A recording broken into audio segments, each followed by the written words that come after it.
announcing my administration is extending the pause on federal student loan repayments through August 31st of 2022. I know folks were hit hard by this pandemic, and though we've come a long way in the last year, we're still recovering from the economic crisis it caused.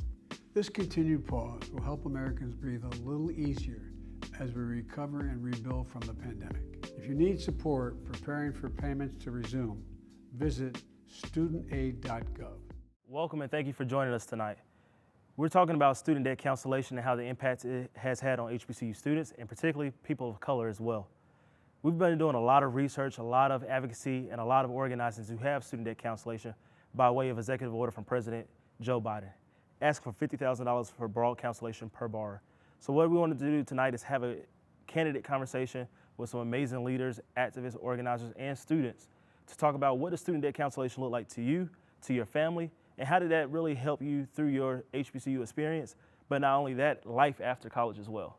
So with no further ado, let me introduce the great people that we're gonna have this conversation with. I have the National Director of the NAACP's Youth and College, Wisdom Cole. I have Akira, who's a 3L student at North Carolina Central Law. I have Robert Stevens, HBCU Collective founder, advocacy organization for HBCUs. I have Reverend Wesley Morris. He is the Associate Director of the Southern Alliance, as well as Senior Pastor. And I have Anaya, who is a 2L student at North Carolina Central Law. Thank you all for being here today. And now, let me introduce myself. Jalen Hervin, Center for Responsible Lending, serve as the Policy and Outreach Manager and the Student Debt Leader. All right, so first question, thank you all for being here today. What does student debt look like to you? Let's start with you, Wisdom. When I think about student debt or student debt cancellation, I think about the opportunity to determine our own destiny, right? You know, young people go to school with the promise of opportunities and careers and things that are going to change their lives as well as their families' lives, right? And you end up graduating college, and a lot of folks aren't able to get the jobs they wanted, right? You know, this promise of a better life wasn't really there. And so, because that's snatched away from them, they have to be burdened or saddled with all this debt that doesn't allow them to become homeowners, business owners, and do things that they would do on a regular day-to-day basis. And so, you know, I think about this idea of what could the world look like if we didn't have student debt. Right. So let me ask you, Anaya, what does the world look like to you without student debt? To me, first I would say I want to agree with Wisdom, without debt, the world to me looks like financial freedom. Being able to move how I want to move. After I graduate, being able to go ahead, if I want to start my own practice, I don't have to worry about, paying back this amount to someone else, or having to worry about how I need to manage my money so that I can pay back those loans if I ever want to go and take a trip somewhere. Right. Something that helps with even my mental health, not having to basically put a restraint on how I get to move around and what I want to do. That's dope right there. I think what you just hit on something is, she said her mental health, and I think that's something that we have to take into consideration, is that the burden of student debt that comes with it is, one, it's a mental burden, but it's also a physical burden because you don't wear yourself out trying to work all the time so that you can pay back your student loans. So let me ask you, Reverend Morris, what does that look like, you know, especially in the realm of our faith? What does that look like, having the freedom to have no debt and, you know, being a good steward, so to speak? But talk to us a little bit about that. Well, yeah, I would say first, it looks like repair. It looks like part of my work. Right. You know, the work of our faith is to repair broken places. And in a community such as ours, when you have borrowers who are shackled by debt, putting them back in harmony with their dreams, their hopes, their desires, and the community that sent them, at many times. Put them back in harmony makes a big difference. And I think about my faith being anchored in Jesus, and his first public declaration was setting them that are liberty that were bruised. And it calls back a whole idea of forgiveness. Right. And forgiveness is a word that I think is used a lot, but when we plumb down deep into it, who would deny forgiveness to one who comes with the statement, with clarity of where their injuries are, where their mistakes have been, and repair that so you can be a community that's in harmony, particularly with the least of these, that didn't come into this by their own devices. Right. You know, this is a very big system that we're discussing. And so I think repair, forgiveness, and also bridge building within our community to release the captive. It's dope that you said that, because I think one thing that when we are forgiving, forgiving the student debt, like you said, is bridging. And so what is that next step in life after the cancellation? Bridging racial wealth gap, bridging just, your own personal wealth and your own personal life to take that next step of freedom. So, Akira, what does that look like? How does that sense of forgiveness and bridging look like for you with student debt cancellation? For me, I think it would free up what I want to do after graduation. Like, I graduate really soon, and if I did want to start my own law firm, I have all this student loan debt that's holding me back. That would I be able to get a loan for a building to even open up a practice, or would I even be able to start a practice? How would I pay it back? Am I making enough money to not only, I don't want to survive, I want to live and thrive. Right. So would I be making enough money to live and thrive as well as pay back my loans at the same time? Right. So for me, I think that bridge, if and prayerfully when loans are forgiven, I think the sky's my limit. Right. Sky being the limit. Robert, I know HBCU Collective you've been on the front line with us, NAACP, and a few other orgs talking about student debt cancellation. And I remember even in the documentary that you helped us with on My Yard, My Debt, you sort of talked about, what did that student debt look like for you, and having to sort of like look back and then re-examining your life. Can you talk about sort of like why you had to take that step back to look and then say, okay, now I can see what forgiveness will look like for me and my family? For sure. When I think about student loan debt and reflecting back, I really think about something you mentioned, which is the racial wealth gap. Right. We know that student loan debt hits Black individuals, disproportionately more than it does other races. And so as someone who has student loan debt, I had to be very, very reflective and really thoughtful about what avenues I took coming out of college. Even to this day, I graduated undergrad in 2008. I finished my master's degree in 2013, but I've been exceptionally clear about what jobs I could take and what jobs I could not take, because I do have to pay student loans back. It's also, as a married man with children, it has also helped me get exceptional clarity about how I want to make sure my kids are not shackled with the same amount of student debt. And I spoke to someone who, undergrad, man, they took out $30,000 in student loan debt. They've since paid back $60,000 in student loan debt, and they still have $50,000 more to pay back. So like, this is a vicious cycle. Absolutely. And it hits us, just like I said, at disproportionate rates, and it prevents us from having the quality of life and thriving. That really resonated with me, because we're not meant here to just survive. From a spiritual perspective, we're here to thrive and create this community that we can all exist in harmony, like you said, brother. I think what he just hit on, he said the word community here. And I think if you look at all of us here, we're all from the same community. We're all from the same demographics. We all have been hit by student debt the hardest. Black bars take out more student debt than white bars. In a 20-year span, we look at it, and I'll tell you a statistic right quick. After 20 years of paying back your student debt, black bars still have 95% of their debt, while versus the white bar, they've decreased their student debt by 94%. It's the access to wealth and access to, having the ability to have family help pay for your student debt or student loans, or not having to take out so many student loans and being able to pay for your tuition and everything. So I think one of the things that, let's talk about this, and we don't, let's just dive into it, bridging the racial wealth gap. Like, if we eliminate student debt right now, $50,000 per bar, that's 76% of the bar's student debt has been wiped away.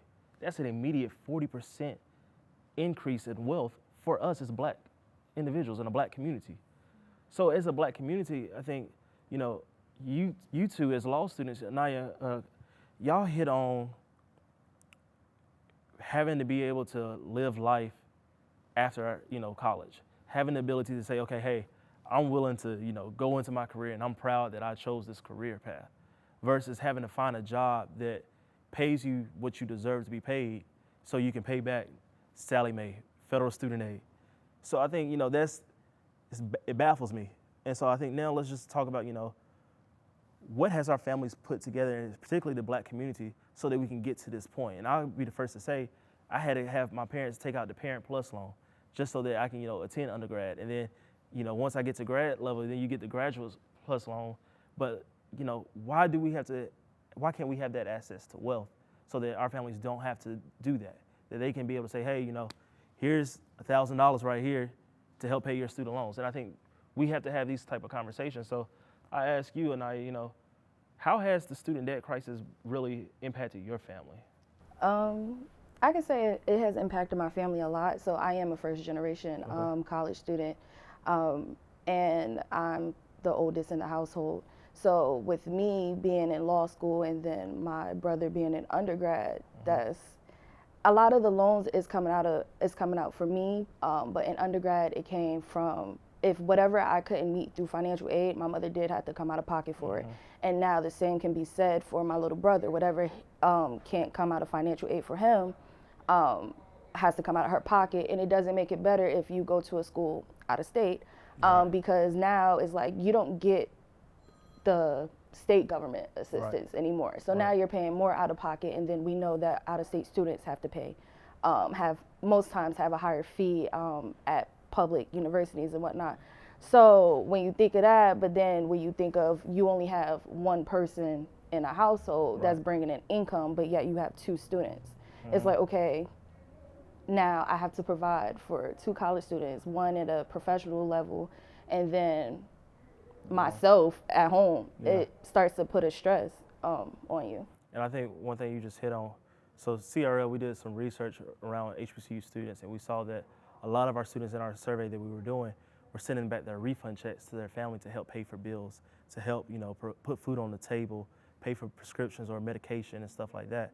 And so, Reverend Morris, can you sort of just talk about, you see in the churches how the church is the first step in, helping families. It's a place of comfort, a place of healing, a place of, happiness and rejoice.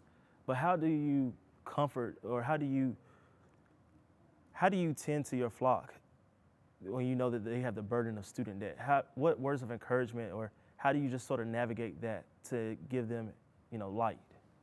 For me, it's doing and having conversations like this in public. Right. Taking our theology around liberation and not leaving it in our books, but coming out and having a discussion that says, this is an injustice along with a long line of injustices. And so when you have a church, you have a community of people that have various backgrounds, particularly from the Black community. I'm a Black borrower myself, and I know about the accelerated income, interest rates, and I also know about the land loss of Black farmers, because that's in my family too. And anytime I know about the advancement of Black businesses and Black communities, and then how that land was removed and taken by larger institutions. And all of that suffering, is located in the center of our churches. And now I'm talking about unearned suffering. Unearned suffering in liberation theology is redemptive. And so the power that we talk about is organizing folks like us, gathering and saying, listen, we don't have to suffer here in silence. We don't have to be quiet about this. There's nothing to be ashamed about. I'll tell you my numbers. Let's talk about it. Because the more we hide in individual enclaves of suffering and pain, the more that systems benefit, the more that systems take away the lifeblood of our people.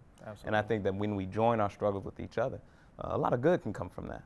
And I'm a believer that this is going to happen one way or another. And so I do come from a line of people who are freedom fighters, who do believe in that. And I do have the honor of, my grandparents, they were graduates of college, and they planned ahead, yet and still, me and my siblings find ourselves in this situation. And so, not asking for a handout, but I know how many hands they took away. And so I know the count. And so if I know the count, then I have to be proactive about allowing folks to see into me, and then for me to see into them, so that we can join together and make a push through this. And let me touch on something what you just said. That one line you heard all of us say, like that was.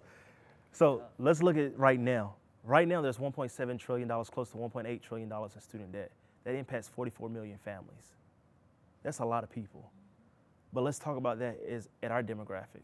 This is a social justice issue. This is a racial justice, systemic racism. That is what this is. That's what we have to call it. And you know, Wisdom, me and you, we have several conversations like, how do we get out in the front line? How do we say that this is what it is? This is blatantly Jim Crow. Like that's what it is. So I think, you know, Ed Trust, they had the Jim Crow report that came out back in, I believe, the beginning of the year or towards the end of last year.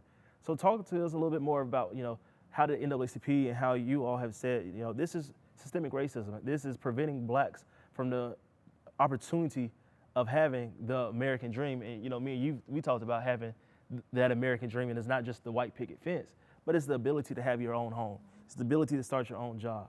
So just sort of talk to us a little bit about that. Yeah, I think it's really recognizing that economic justice is racial justice, right? That we have to make sure that there are certain systems in place to allow us to create a system that's equitable for all, right?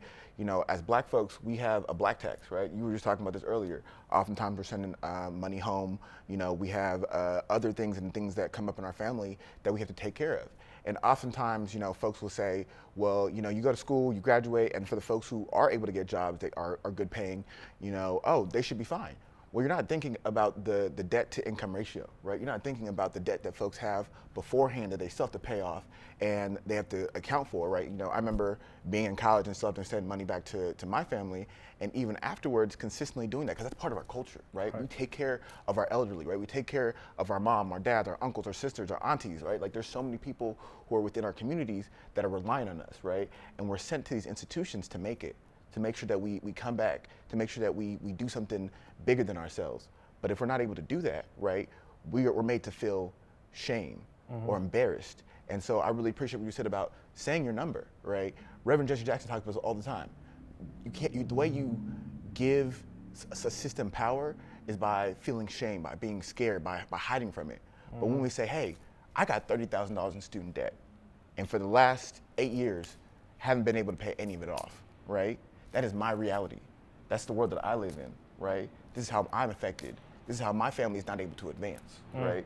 This is an opportunity to right that wrong, right? There's research that says this is, you know, something that could really even be close enough to reducing the racial wealth gap, but also addressing, you know, systematic inequalities of oppression. So I think when I think about the Biden administration and what people are doing, like, how do you take this as a place to right wrongs of the past and make it better? So, you know, right wrongs is the past and make it better. Right wrongs is the past and make it better. And I think when we think about that, you think of, you know, equality. And we have two black women here. We talk about making it better. Black women take out $10,000 more in student debt than white women. How do we make it better for our black women?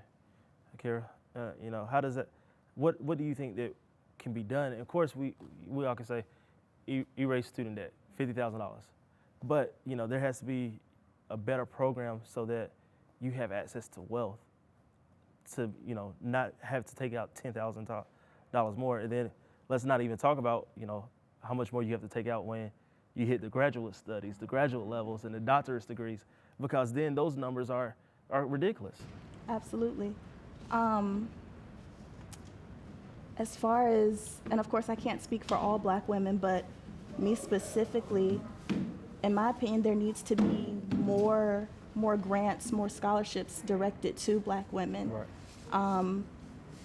Myself, I've had difficulty finding law school scholarships. My best friend, she's in a doctoral program. She's had difficulty finding scholarships and grants for her doctoral studies.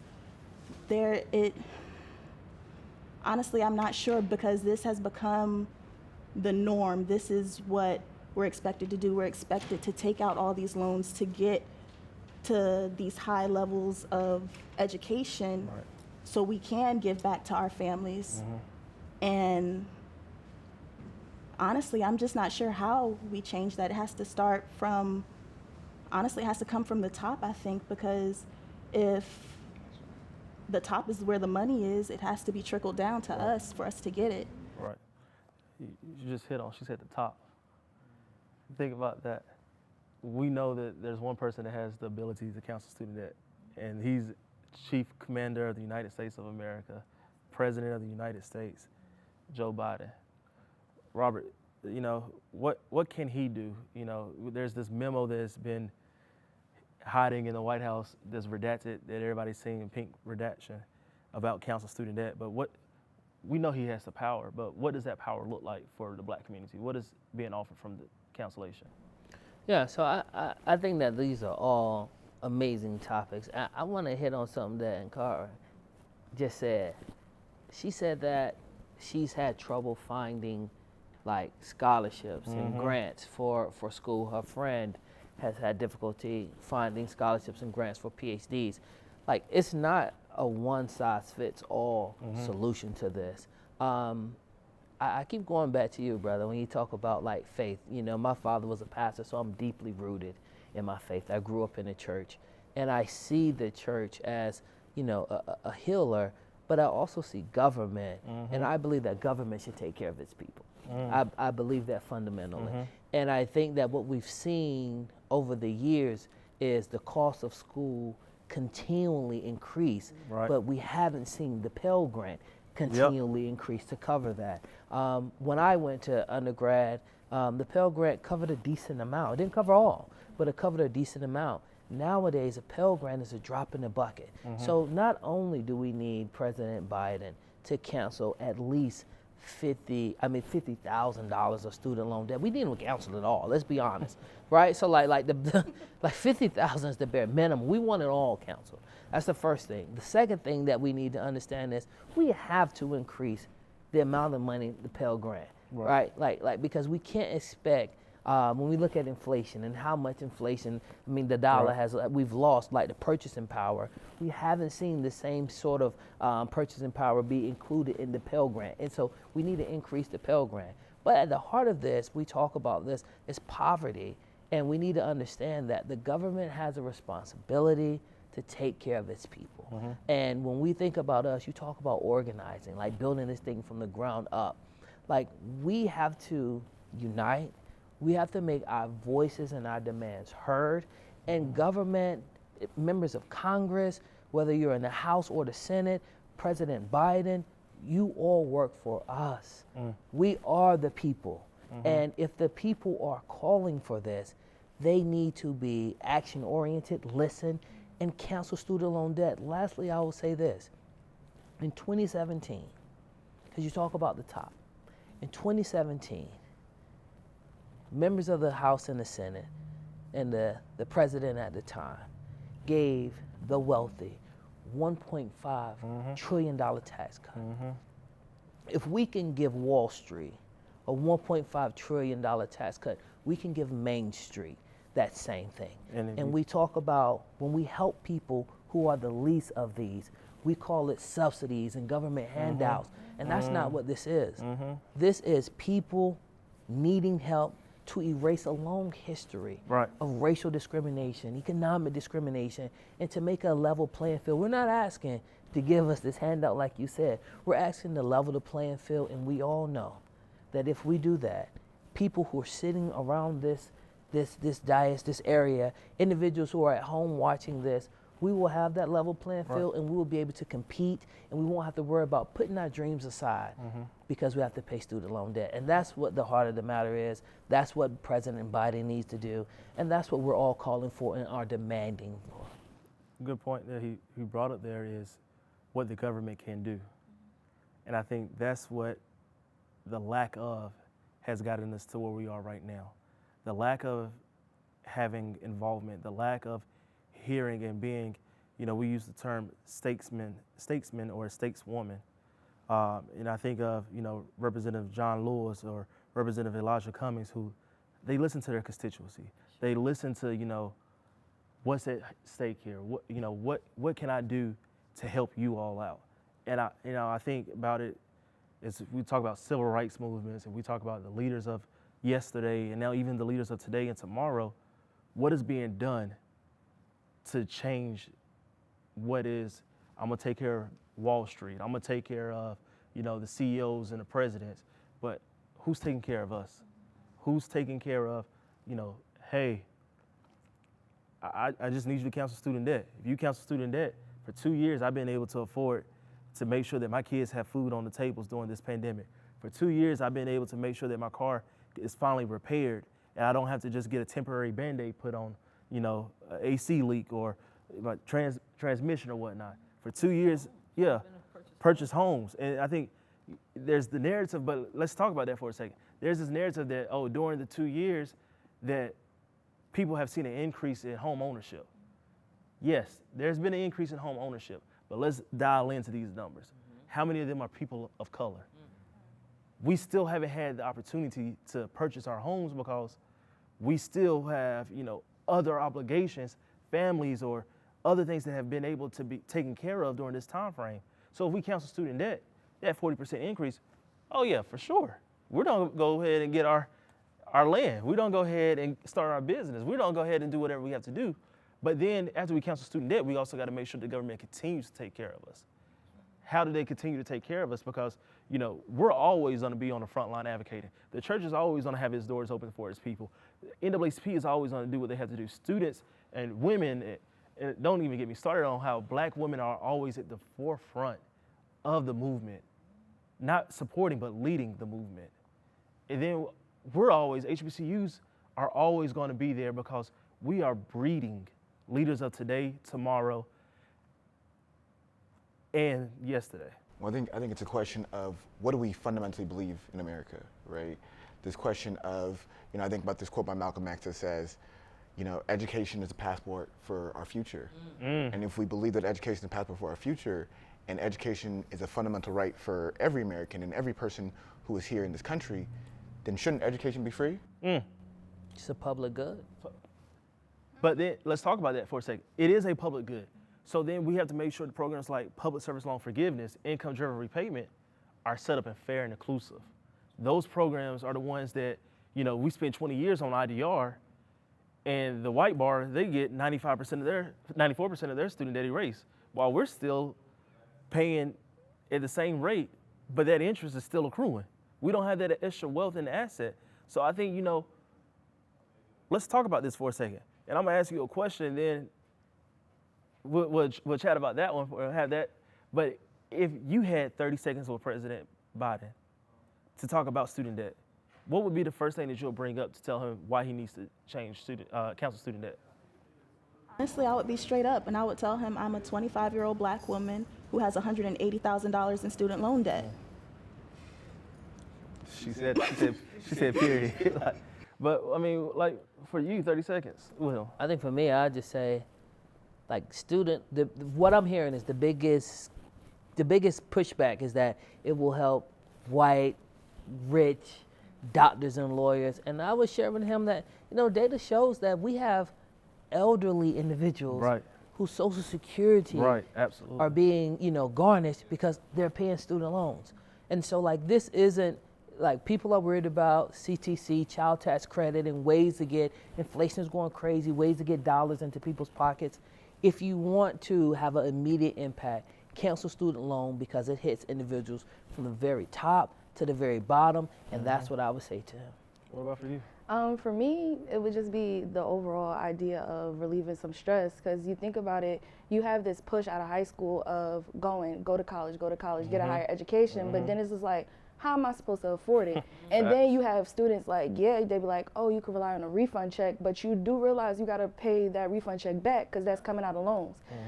So just the overall stress of not worrying about how I'm gonna get this pay for this education that everyone is pushing me to get and what I want to get for myself. Absolutely.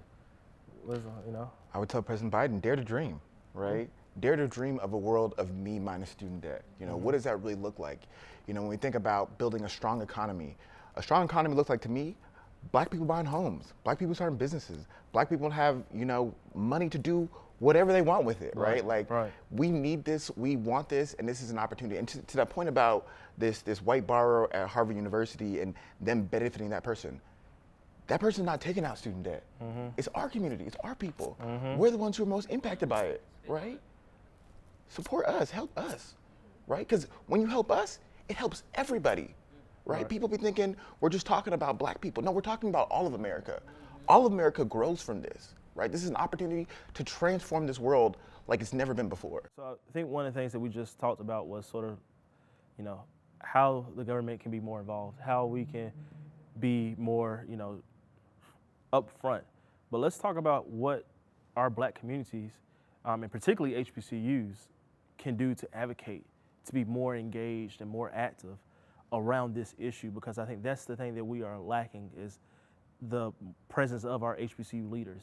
We're seeing them, Chris Paul and Taraji P. Henson yesterday was just, appointed to the HBCU advisory board. But how do, as HBCU students and graduates and alums, and even the presidents and chancellors, how do you tap into that and say, hey, you need to make sure that our students are taken care of and graduates are taken care of? I'll say this, I started the HBCU Collective because I worked for Congressman Lewis, God bless you. And working in his office, I saw that there were very few people who looked like us, black people, were coming to Congress to, petition for redress of their grievances as the Constitution allows, right? Congressman Lewis represented Atlanta, and I will walk the halls of Congress and still see very few people who look like us. And so I started this, and we bring HBCU students to Capitol Hill. We, advocate on the state as well as federal level. But one thing that's really important is we have to tap into that spirit of the HBCU, where people are organizing, people are advocating, because nothing moves in this country. Nothing moves in the Democratic Party without black people.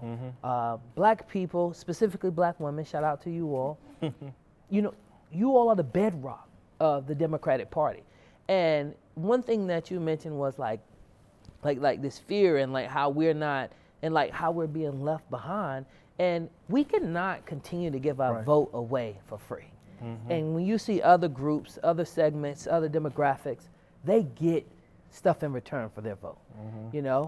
And we have to demand that student loan cancellation is one of the things that they get back. And I see, Derek Johnson, president NAACP, talk about it all the time. I vote, Congressman Lewis would say this, and I close, our vote is the most sacred thing that we have, right? And we cannot give it away. And the very, very last thing I say is, in 2053, I was reading Black Enterprise, the median net worth of black people is going to be zero if this trend continues. And so we talked about it being a racial justice issue, an economic justice issue.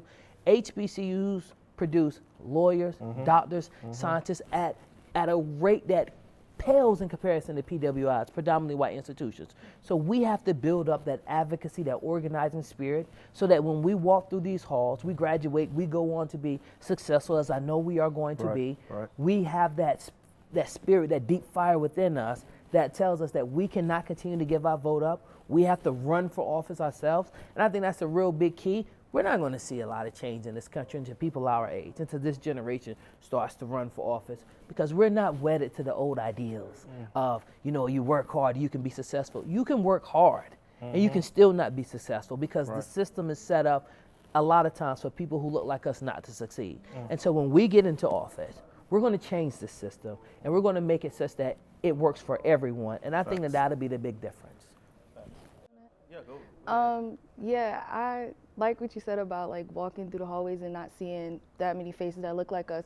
I think it's kind of time for us to start tapping into the potential and the power that we truly hold, and knowing that, yes, these are spaces, but we belong in these spaces just as much as anyone else. I think a big part of it is just our presence being there, seeing people like us, knowing that we have people on the inside and whatnot representing us, us going there to represent for ourselves, but making sure we're taking up these roles and these spaces and being there for representation. So let's hit on that right there, because we're at a space right now where it was made for us, by us, so that we can be us. HBCUs. If you think about HBCUs, 1860 land grants, you think of universities that were built during the segregation so that we can attend. I'm a graduate of Winston-Salem State, Slater Industrial College, Teachers College. We're the Rams now, but it was made so that blacks can go and get an education so they can become teachers. We're sitting right here at North Carolina Central, one of the top law schools for HBCUs. And you see across America, We have a vice president that graduated from a HBCU. We have members of Congress that graduated from HBCUs, but we also now have CEOs of Fortune 500 companies that graduated from HBCU. So there's so much rich history and knowledge and potential that comes from our HBCUs, but we have to protect them. We have to make sure that the graduates that leave out are able to give back to their universities, because the graduates that leave from a Harvard or a Michigan or Ohio State, I'll give that plug for you. But their graduates are able to graduate. They have we don't call it what it is. It's the name on the degree. They're able to get the job that they would like and the salary that they want, and then they can say, okay, I have a little bit more wealth than those that attended the HBCU.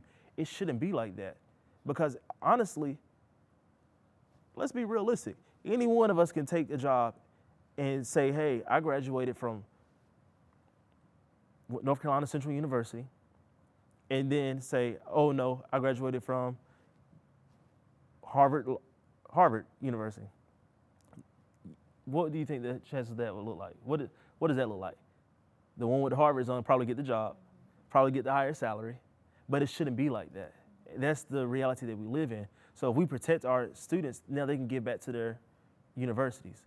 So I think, talk to me, Akira, about your HBCU experience and what did that look like for you? So for me, well, first I do want to go back to what you said. Before I answer your question, Right. I want to go back to what you said about protecting our students. I feel like our presidents of our HBCUs try to, Right. but because there's a lack of funding, that they're not able to protect us like the Harvards can protect their students and how the Harvard graduates can give back to their school. If we were given the same opportunities as the Harvards and the other Ivy Leagues and other colleges that are PWIs, if we were given the same opportunities, we would have the same ability to give back after we graduate. Right. So then we wouldn't have to depend on outside funds or state funds or federal funds, and we could be self-sufficient. We could fund ourselves Absolutely. as a Black community. But then to answer your question, so I graduated from Livingstone College in 2018. LC, go Blue Bears. Respect, CI. And so I graduated from there in 2018. I loved the experience. That was before I had gotten to, well, I'll start from the beginning. I didn't know what an HBCU was. I'm born and raised Chesapeake, Virginia. Norfolk State is a HBCU, but I wasn't brought up around Norfolk State, so I didn't know about Norfolk State. I got to Livingstone, found out what a HBCU was, found my community, found my place, found my home, found out about the North Carolina Central University School of Law, and came here to get my law degree. And I plan on using my law degree to give back, because without my community, I know I wouldn't be here. And yeah. She pulled some strings right there, because she talks about her community, the HBCU community, what it has to offer. And I think, if you think about back to when homecoming is, and you see everybody from the generations that, been there, but they played a special part in your attendance of that university. And I have to give credit where it's due. This is one of my mentors. I met him at the barbershop in homecoming, what was it, back in 2010 or something. He said, I'm gonna get you to DC. If you wanna go to DC, I'm gonna get you to DC. But it's that culture, it's that ability to have a professor that's like a family, the ability to get that mentor and have that community that's behind you. And that's the structure that HBCUs have. And it's sort of like the church. You have somebody that you can go to. You have somebody, and I think that's why we have to protect our institutions. That's why we have to make sure that we have the Pell Grant. That's why we got to make sure that we find these scholarships for Black students that attend HBCUs and go to graduate school courses, because the thing about it is, it's very rare that you can find an HBCU that offers graduate level courses. Very, very rare. It's very rare that you'll find a law school from an HBCU, but we have to protect that. So I think, we talked about increasing the Pell Grant, but we also got to talk about, you just have to increase the funding for HBCUs also. You have to increase the funding. You want to talk about, touch on that a little bit, because I know you've been advocating about that as well. One thing I want to say, I'm going to touch on that. You talked about protecting, and you talked about like the difference between someone at Harvard and someone, at a Winston-Salem State University. Come on now, come on. And I want to be clear that what we're really talking about is, like, once again, the racial wealth gap. Right, absolutely. Because people leave Harvard, have access to jobs that make, a tremendous amount of money, and they give back. Mm-hmm. And when they give back to their university, when you think about like the pillage of black and brown bodies, you think about all the universities who make millions and millions of dollars upon the slave trade, right? And their endowments are humongous. And then you think about the endowments at our university. So I think like that is one of the reasons, right? Like when we go back to historical context and think about like why these universities have so much more funding than we do. Number one, like they get paid more. They give back because they get paid more. And somebody talked about the emotional trauma of having student loans. And I will be honest, I'm a first generation college student as well, but I remember vividly seeing my mother struggle and the stress it created in her, not knowing how she was going to make ends meet. There's been plenty of times, and I don't know about you all, but I can imagine we all have a similar context that we've had more month than we've had money. And so I think that part, right, this continuum, it's a cycle. Black people continue to have more month than money, whereas white people, due to the racial gap, they have more money than they do month. Facts. And so I think that what we have to do is think about that.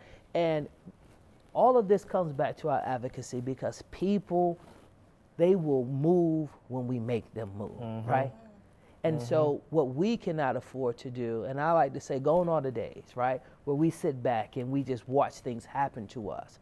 We have to be the generation, we have to be the people that make things happen. Absolutely. So that means, like, when we think about funding for HBCUs, most funding for HBCUs does not come from federal government, it comes from our state government.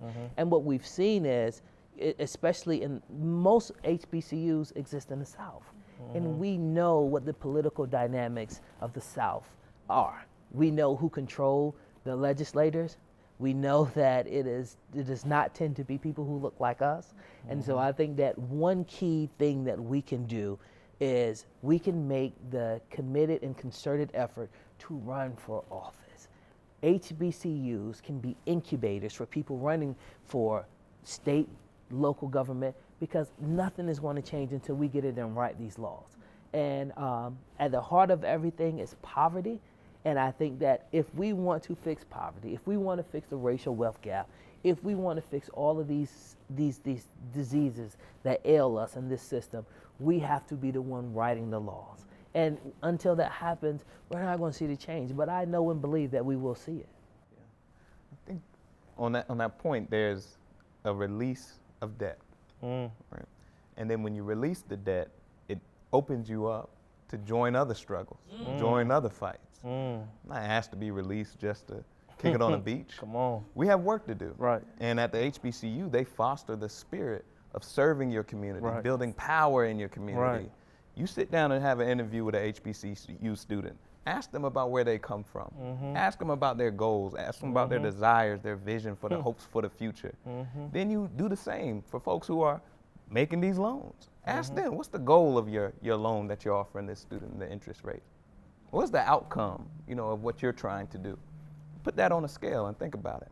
Because it's important, because, when I think about being released from student debt, I also think about being released to do more ministry, joining a global struggle for working class people, for poor and oppressed people. I think about having the freedom to move about and do what I love, to serve my community, not trying to find side gigs so I can pay off an immovable debt. The power that we have as a people, when you unleash that, we talk about visions and dreams and all of that in our church. We talk about that because we believe it. But we can't just talk about that and then leave you to go Monday through Friday worrying about the things that we're not fighting for. There you go. Come on. And fighting against. Come on. The Bible does teach about powers and principalities in high places that have these discussions. Because we're having a good discussion, which I believe is rooted in genuine It's authentic. Right. You know, other folks are having a different discussion in another room about how to get more out of the poor already, how to extrapolate more fund, how more money. You got recruitment offices for our military force, which is one of the largest in the world, in every city, in every state, on the campuses. Do the same for helping folks learn how to navigate this debt system. Get them out of it. Because if you can provide all of that, you can provide something else on the other hand. And you know, back in, 2013, President Obama, 13 or 14, he wanted to make sure that, you know, particularly black communities had more knowledge of the loan process. And that's why we saw, you know, when you fill out your FAFSA, you have to do the promissory notes, but the pre-counseling that goes along with it. But it has to be more that goes along with it. We have to, you know, have more education, especially at the HBCU level, because we understand that, you know, you have your tenured faculty and staff that have been on the universities for a while, and that's good and lovely. But at HBCUs, unless we're able to give them that extra funds so that they can go above and beyond, because one thing that HBCUs are lacking is that staff, is the extra staff, because now you have a financial aid office of 3-4 people dealing with a campus of about 5,000, saying, hey, you know, I'm gonna be right back. Hold on, don't go nowhere. Hold on, don't go nowhere. Hold on, don't go. Excuse me, yeah, if you go on to FAFSA, you apply for the Parent Plus loan, and even if you're denied, you'll still get some money back. But we don't talk about the ins and outs of what's behind that Parent Plus loan. We don't tell them that, okay, even though your parent is doing it and you're receiving the money, that's not going to go on your parents' credit. That's going to be something that, you know, after you graduated and you started making payments, and your parents think, oh, okay, I can go ahead and buy this car now that I've been waiting on, or buy this house that I've been waiting on, and then they go run the credit. They be like, well, you know, you got a recent student loan that's in, you know, in the total of about $8,000. We got to do more. I think it's something a little bit deeper than that too. There's a tremendous amount of students who went to their parents around 2013, 2014 for those Parent Plus loans, and they were denied. And that was due to a more stringent qualification process. But not only like do you suffer from not having the money to pay for it, due to the more stringent qualification process, you can't even, your parents could not serve as borrowers to help you get through school. So we saw a huge reduction in the amount of students, especially at HBCUs, who were disproportionately hit by that. So you had campuses who were growing in a huge boom, right? 8,000 students. And then when they could not afford to go to college because their parents couldn't qualify for that loan. So like, I just wanted to bring that up because it's a cycle. It is. It's cyclical. You don't make enough to pay for college. You also don't make enough to get a loan to pay for college, which leaves you stuck in the rut. Because what did Malcolm X say? The education is a passport to the future. If you can't afford to pay for that future, then what do? You're stuck. And like, that's what we have to do. And that's the point right there in terms of, you know, for me, I went to a PWI, right? And I want to say how powerful this conversation is around HBCUs. I'm actually very surprised I haven't heard an illustrious yet. Because, you know, I know y'all. We thought about throwing it out there. Y'all be repping. But like that door, right? For so many people, I got into Howard University, and it was $50,000. I got $25,000 in terms of aid, half of it being grants and scholarships, and the other half being loans. Where am I gonna come up with the other $25,000? Where? From who? Right? I'm not asking my mom. Right? Like that's not part of that culture, right? She's doing everything she can to make sure I can go to higher education, go to school, whatever, but that opportunity and that access, right? And even in this point in time, thinking about the generational shifts, right? You know, as a millennial, right, we are almost defined by our student debt. And Generation Z is looking at us and saying, they suffering, they struggling. Why do I even want to go to college, right? There's more access and opportunity doing trade and doing all these other things, right? So even just thinking about the future of our education system, but even the future of our HBCUs, right? How are we filling our HBCUs with the beautiful, brilliant Black minds that can grow and learn and develop? Because that's what it's about, right? It's about building these scholars who are going to be running for office, who are going to be running these Fortune 500 companies, the people who are innovating, doing all these amazing TikTok dances, but also organizing for change and saying, hey, when you do violence, we're going to stop it by any means necessary. So he hit on a few points right there. The EFC, estimated family costs, when you fill out your FAFSA, it'll say 0, that your family is expected to pay no money out of pocket. And then when that financial aid comes through, it shows, oh, you qualify for these loans right here, subsidized, unsubsidized, from the federal student aid. And then you see the cost of tuition. You see the cost of room and board. It's incongruent, my brother. You see meal plan. You see insurance Transportation. fees, transportation, gym fees, technology Student fees, activity student fees, activity sports fees, fees. sports fees. And then it starts to rack up, and then you say EFC 0, loans, grants, scholarships, a whole list for a semester, not a year.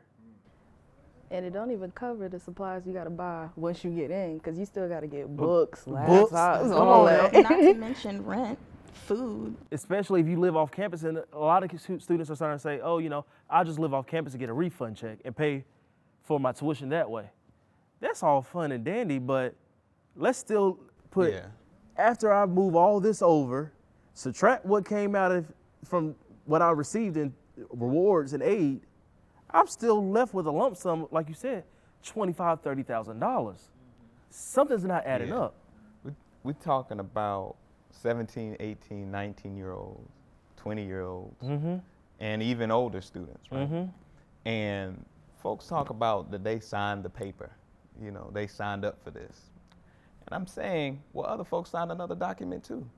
Talk about protections of me. There's a Declaration of Independence. There's a Constitution signed. There's a state all of those were signed, and we can talk about how well folks are living up to those. And so when we're talking about young students, they signed those papers in pursuit of liberty, in pursuit of freedom, because they understood that there are limited positions of leverage in this society. And we get into one of those positions, you leverage it for the benefit of the masses. You can do that. That's a mindset when you go in. They signed that in that direction. They didn't sign it to be taken advantage of. I don't know folks that do that, walk into a building and say, take advantage of it. And that goes to the predatory practices That's that we it. see within the federal student aid. That goes to show that the programs like public service loan forgiveness, income-driven repayment are not fair and inclusive. It shows you that we got to do something about it. We can no longer just say, okay, hey, I'm gonna just pay this $248 a month and think, oh, 20 years from now, my student loan is wiped away. Well, let's fast forward to 20 years, and you look at that account, that $248 really didn't do what it was supposed to do. Touch all interest, no Thank principal. you. And then also with some of those, like, you gotta sign a contract to be like, I'm gonna work in this field for a certain amount of time. And then that goes back to how, you have these dreams, but like, now I have to be stuck in a contract for so many years just to get public service loan forgiveness and things like that. And I can't even go out and fulfill and do what I actually want to do just because of what I signed off on. And let's not say, God forbid, something tragic happened one month and you missed a payment, you defaulted. Right. Now that time starts all over again, because in these programs you have to have consistent payments to equal out with the time that you've have served. Something got to change. That's only federal though. Let's be clear, right? Yeah. Like, I think a baseline edit is everyone should be eligible for student loan forgiveness in those PSLF, not just federal loans, because there are people who took private loans who were taken advantage of. And we talk about this. You said, like, one question you asked us earlier is, what would we say to President Biden if we had 30 seconds? I was sitting up here thinking about, like, Dare to Dream, about the passport, about being tethered to jobs, about like those other documents that we sign, right? And it makes me think, like, we always say whether a rising tide lifts all boats. And I think for black people in this country, we're not in a boat. So a rising tide can drown us. And so what we need to understand is when the water comes in and we're not in a boat, we're struggling to survive. We're struggling to survive. And like, We need the cancellation of student loan debt because that water is consistently coming in. And every time it comes, we tread water, and there's going to be a time where we're going to be too tired to continue treading. And I think that's where we are as a group, not just us around this room, but us as a collective community and people in the United States. And so we're asking for the cancellation of student loans for that very reason, because a rising tide can also drown us.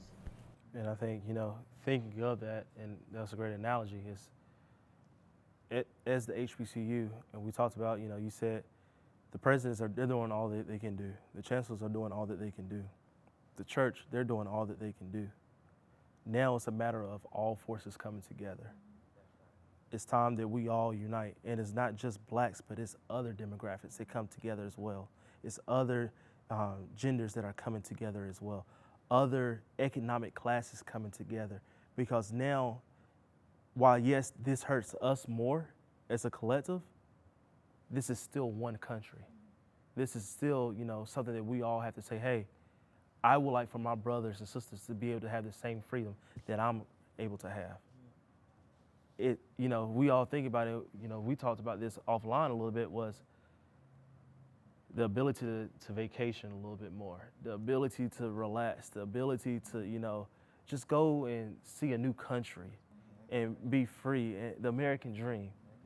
And, the American dream for us, it can be so simple as going to the beach, going to the mountains with your family, and not having to worry about when I come back that I pay my energy bill. Do I have enough money for my kids to have lunch at school? And I think that's why this is so much more than just, this only helps one class. No, this helps all. Counseling $50,000 of student debt, that's 76% of the borrowers right there in the United States of America. 76 out of the 1.7 trillion students, look who's impacted. Doctors, engineers, lawyers, social workers, your white collar, blue collar jobs, trash pickup, tow truck mechanics. But think about look at the demographics behind some of these jobs and the genders behind some of these jobs. They look like us. They look like, people of color. So having that impact, we're gonna bridge the racial wealth gap. We're gonna be able to say, okay, hey family, I took time off from work in 2 weeks. We're gonna take a trip to the beach. We're gonna take a trip to Disney World or whatnot. Allow you to have the time to decompress and relax and not always feel like, all right, I gotta work. I gotta do what I gotta do. Because, Drake got the line, he says, the moment I'm done having fun with it, I'll be done with it. We're not having fun if we're only going to work just so that we can put food on the table, send money back to mom and dad or grandma, and make sure that everybody's good. That's not fun. Yeah. But don't forget the people who started school And didn't graduate and still got the debt. Exactly. That's right. Right? Those folks are severely impacted. Yeah, let me celebrate them. Let me celebrate all of us, and particularly the students, because I've seen them take anxiousness and what could be an overwhelming dread dealing with these numbers and seeing them and still participating in their own liberation for canceling student debt, still participating in the life of their community. Right. I did attend the North Carolina A&T State University, 1891 is the beginning. Right. And thinking about the generations of struggle and challenge that was able to produce students that come out of that university prepared to engage and take on the world.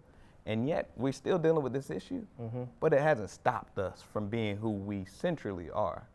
And so I'm proud of our students. I'm proud of alumni. I'm proud of folks who got halfway, didn't finish, but still are hanging in here with life. And I think after the last 2 or 3 years that we've had struggling through a pandemic and all of that, I want to encourage folks, if you are hearing this, if you're listening to this, thank you. Right. You made it this far, but it does not mean that the road ends here. Really, we just want to thank everybody for being with us. This has been like a great conversation. Like it made me feel good to understand that we all understand what's happening and what's taking place, but we also know that there's more work to be done until we can actually get that student debt canceled.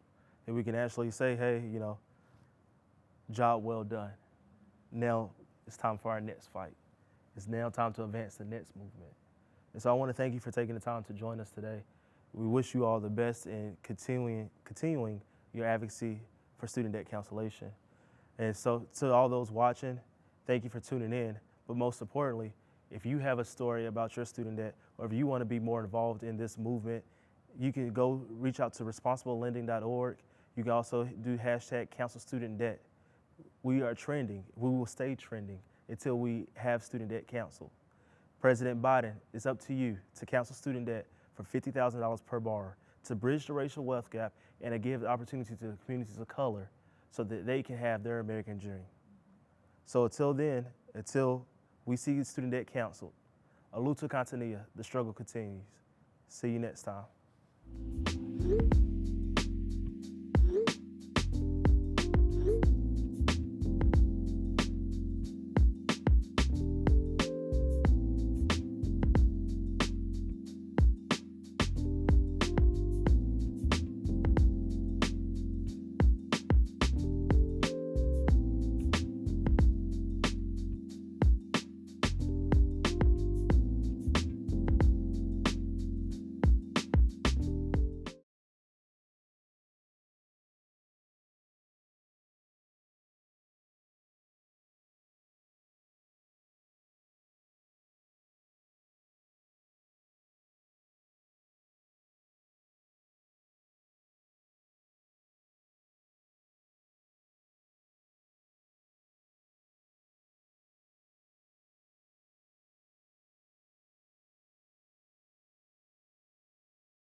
Bing bong.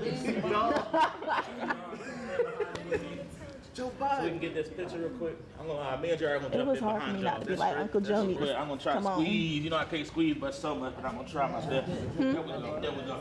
I didn't either. I don't think I did. No, y'all did it. Okay. Yeah, we'll get this picture right quick. Oh. Joe Biden.